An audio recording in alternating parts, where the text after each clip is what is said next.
So my sister and her boyfriend are coming to visit, and when they come, I have an entire dinner planned. And one of the things that I'm going to do is make my dessert trifles. I have made very many different kinds of these dessert trifles, but when I was just at my dad's house a little bit ago, he taught me how to make a Jello pretzel salad, and I thought, oh, this would be so good for a layered dessert like a trifle. And so I have these dessert glasses that I use for my desserts. I think they might actually be for margaritas or something, but I've always used them for my trifles.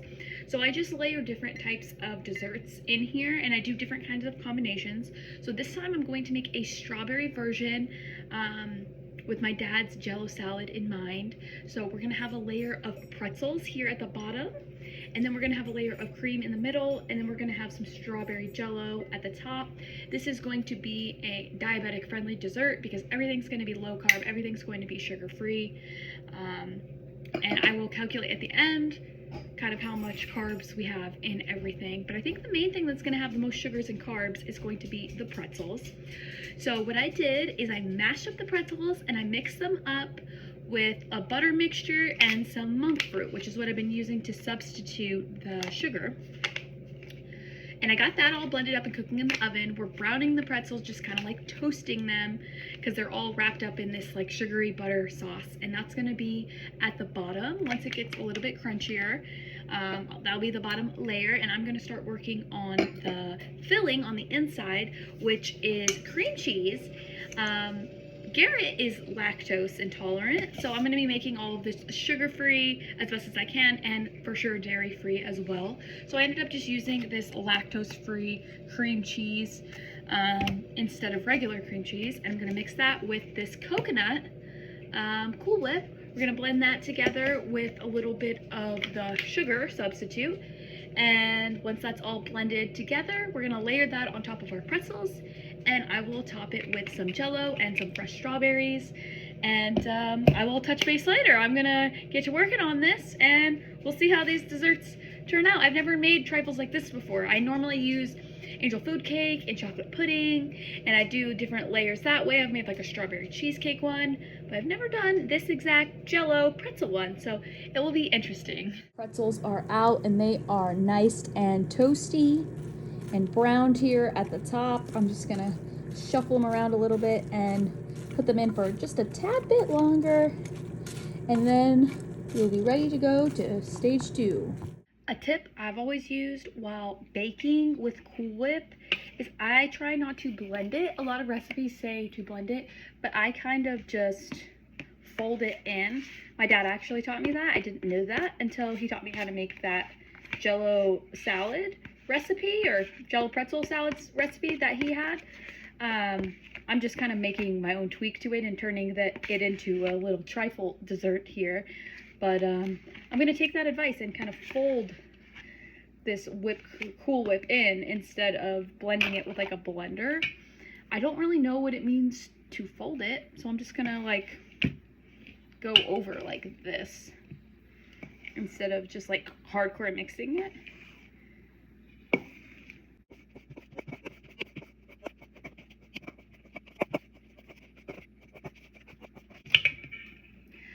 Okay, so it's not really as thick as I would like, but I think it's looking pretty good. It's well mixed in there.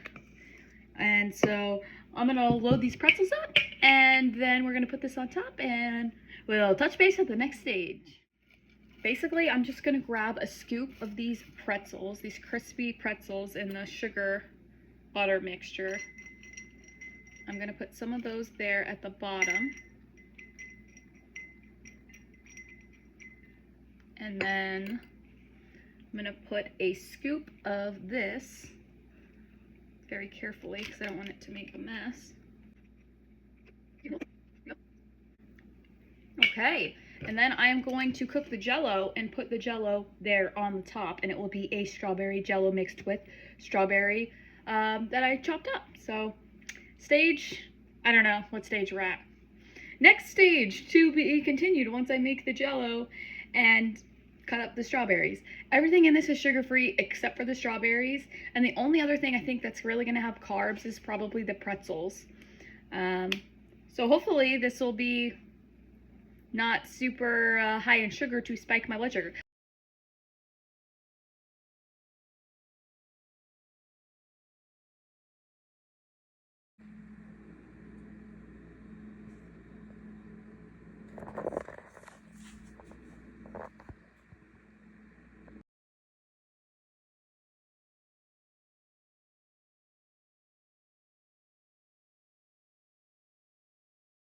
So the first set of desserts that I did not come out.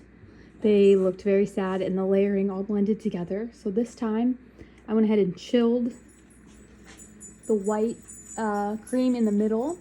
And this is now the next day. I'm like rush doing this before my guests come over.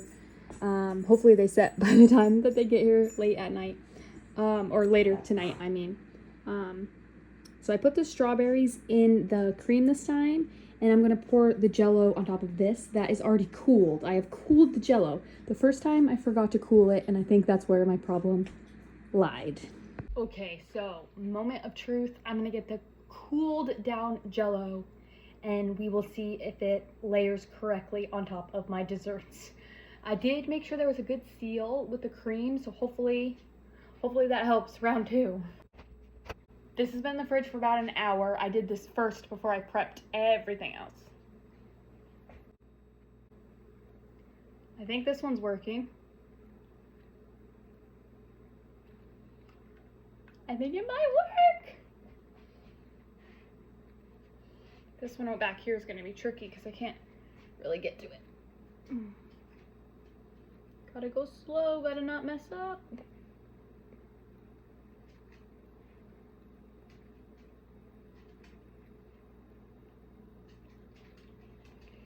I think it's working. Oh, this one mixed some of the cream in. Dang it. Well, you know what? I did what I could. These already look tenfold better than the other ones. I'm gonna have to very carefully put these back in the fridge. I think it helps too that I poured them like on top of the strawberries instead of like on top of the cream. I think that was a huge help. The rest of the Jello I'm just gonna pour in this empty Cool Whip container because I don't want to waste it. And I didn't do a full batch because this is just making up for the ones that I messed up yesterday. Yesterday I did a whole batch with extras because I was gonna bring some to my brother and sister-in-law, but that batch did not come out. So now I'm just last minute winging a quick batch for the guests that are going to be here tonight, which is my sister and her boyfriend, Ricky. So at least two of them look like they came out all right. This one looks like the seal broke because there's cream on the top, and this one looks like the seal broke because there's cream on the top, but at least I have two that are successful, and the layering still looks good. So I'm gonna rush and get these in the fridge, and then we'll see how they take here in a few hours, but I am bummed about that one. But oh no, that one's screwing it too. Dang it. Well, oh shoot. Well, I tried my best. I'm just gonna get these in the fridge real quick.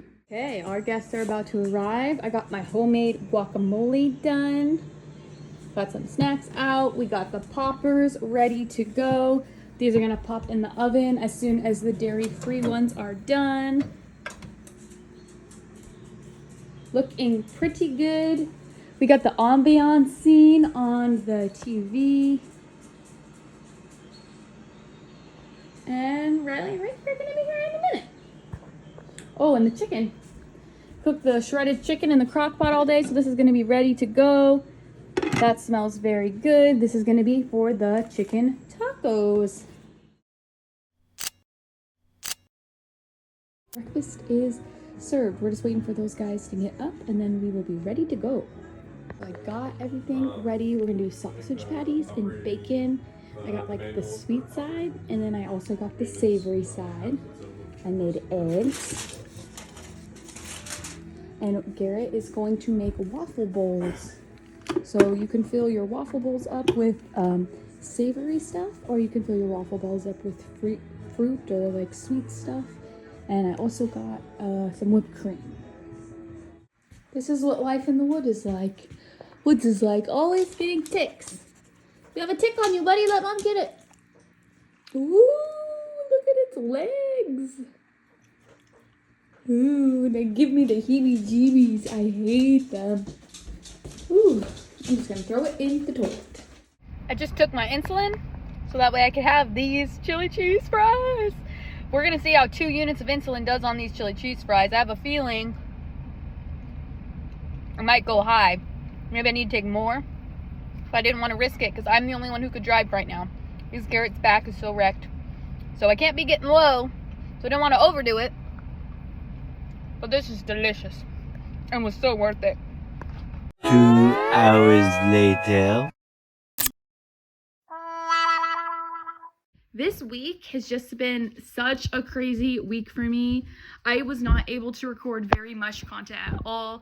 It has just been crazy busy with work and watching my mom's dog. That's who I was just looking at. She has been quite a delightful guest, I will say, to phrase it nicely. She has been keeping us on our toes and keeping us very busy. We are not used to having a big dog, so that has been very interesting. I'm trying to lower my blood sugar because of how high I am right now, and I am trying to counteract my high, even though I had taken 2 units of insulin for only 40 grams of carbs. Normally, I can eat 40 grams of carbs and only have to take half a unit of insulin for that amount of carbs.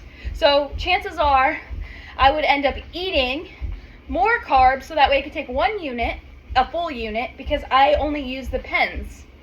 The pens only do full units, so you can't do half clicks, meaning you can't click it to do a half of a unit. So I would either at that point not take insulin and run a little bit high for 40 grams of carbs for my body and where I'm at right now at this stage of my diabetes, since I've only had diabetes for, 3 months now, and I'm still in the honeymoon stage, so my pancreas is still producing insulin, at least a little bit, for the time being. So for 40 grams of carbs, I typically wouldn't even take 1 unit of insulin. I'd either run a little bit high, or I would eat more to counteract my 1 unit of insulin, because 1 unit of insulin would make me go low for 40 grams of carbs. Well, I am about to start my period. My app says that I'm going to start in about 3 days, and that apparently messes my blood sugars all up. I heard from my doctor when I got diabetes and I was asking all these questions, and I have a diabetic counselor that I meet with who helps me like step by step, like every few weeks, to go over my blood sugars and help me manage my diabetes and learn how to have diabetes, learn how to navigate type 1 diabetes. She told me that sometimes people, women, on their, I guess I'm just going to say people, when they go on their menstrual cycle or they start their period, throughout the stages of their cycle, they will actually have insulin resistance, which means that your insulin doesn't work as good. So at first I was like, oh, hopefully that doesn't happen to me. It's probably fine. But now I've had diabetes for about 3 months now. I've had 3 full menstrual cycles, or like 2.5 full menstrual cycles. And sure enough, around this time, right before I'm about to start my next cycle, my hormones get all out of whack and insulin does nothing for me. I took 2 units of insulin for 40 grams of carbs, and I am still high. And I am at 1.5 hours in to my fast-acting insulin. Normally my fast-acting insulin will peak and reach its max potency at about 2 hours. I notice after 2 hours it doesn't really do anything after that. So I'm at 1.5 hours. I'm clearly not going down. If anything, I was still trending up before I got on the treadmill. So I'm just trying to navigate this blood sugar. We'll see. Usually when I do this for about 15 minutes, I start going down, which will be good because I'm definitely way higher than I need to be, but this is life as a diabetic, just learning how your body reacts and does different things, and apparently once a month I'm gonna have to take a different dose of insulin, and it's just gonna constantly keep changing depending on how long it takes my pancreas to fully stop producing. I'm not exactly sure how it all works. All as I know is eventually my pancreas is going to stop working and I will no longer produce insulin. So as it slowly starts to die off and those cells get less and less, I produce less and less insulin naturally, it's going to change, and we just get to throw in an extra set of changes every month, apparently. It's just so crazy. If I took 1 unit of insulin for 40 grams of carbs a week ago, I would have gotten so low. I would have gotten such a low blood sugar, I would have had to counteract it, and fast. But now I took 2 units and I'm high. So apparently for 40 grams of carbs, when I'm about to start my period, I'm going to have to take maybe 3 or 4 units of insulin for 40 grams of carbs.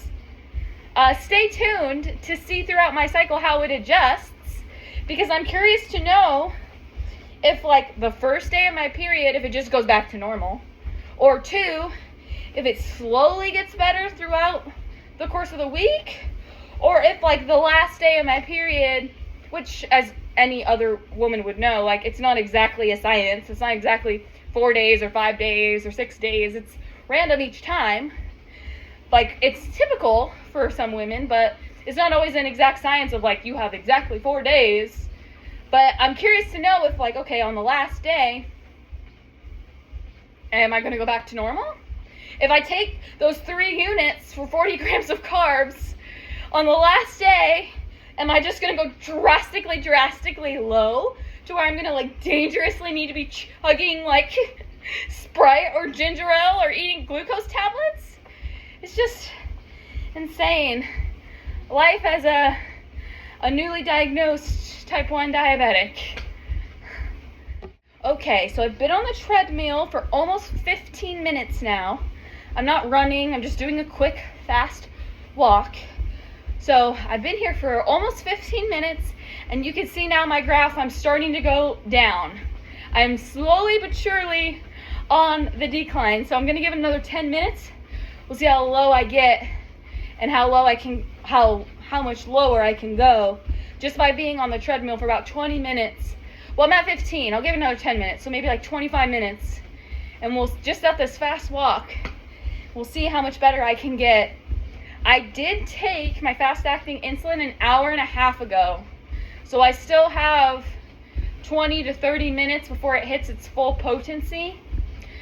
They say it could be up to 4 hours, but I've noticed with my body, my fast-acting insulin peaks at about 2 hours. I don't really notice a difference after that, so we'll give it another 20 minutes, see if we can get the last bit of this insulin working and get my blood sugar back down to a normal range. By the way, that 40 grams of carbs was 18 individual Sour Patch Kids. Just little tiny baby Sour Patch Kids. I gotta be honest, with how bad that I'm feeling right now and how I had to get on the treadmill and do this walk to try and lower my blood sugar for 25 minutes on the treadmill, I don't know if it was worth it or not. Right now, in this moment, I don't feel like the 18 Sour Patch Kids was worth it. Whenever I get my blood sugar down from exercising on this walking pad treadmill thing, I usually will do 1 full mile. And depending on how fast I go and what speed I'm at, it will take me about 20 to 25 minutes. We have some errands to do in town, so I had to hop off the treadmill, but here's where I ended at. So I did go down. At least I'm in the green. I'm higher than I would want to be, but hey man, at least I'm in the green for now. We are running out of time, so I'm just taking the dogs out to go to the bathroom real quick, and then we are going to be off and at 'em. We have an appointment here soon, so luckily I'm in the green. It's so pretty in the springtime. All the grass grows and the birds are chirping, and my plants are growing. We have some hydrangeas out here. We get some mushrooms. The dogs are mad. They're not looking forward to being inside. They know when I force them to go to the bathroom that we're gonna be leaving.